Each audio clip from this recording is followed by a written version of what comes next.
రాజ్యాంగ వ్యవస్థలైన పశ్చిమ బెంగాల్ ప్రభుత్వం ఎన్నికల సంఘం మధ్య విశ్వాసరాహిత్యం నెలకొనడంపై సర్వోన్నత న్యాయస్థానం తీవ్ర అసంతృప్తి వ్యక్తం చేసింది. ఈ రెండు వ్యవస్థల మధ్య నిందల పర్వం కొనసాగడం దురదృష్టకరమని CJI justice Suryakant, justice Joymalya Bagchi, justice Vipul M Pancholi ధర్మాసనం పేర్కొంది.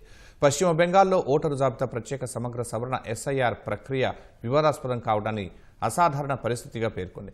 ఎస్ఐఆర్ ప్రక్రియలో పారదర్శకత తీసుకురావడం సహా ప్రజలకు నమ్మకాన్ని కలిగించేందుకు గాను జిల్లా జడ్జీలు, అదనపు జిల్లా జడ్జీలను ఈ విధులకు కేటాయించాలని కలకత్తా హైకోర్టును ఆదేశించింది.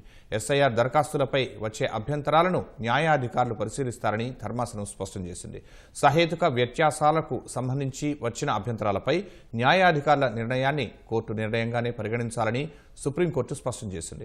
ఎస్ఐఆర్ విధులకు కేటాయిస్తున్న న్యాయాధికారులకు అవసరమైన భద్రత, ఇతరత్ర సదుపాయాలను కల్పించాలని జిల్లా కలెక్టర్లు, ఎస్పీలను ధర్మాసనం ఆదేశించింది.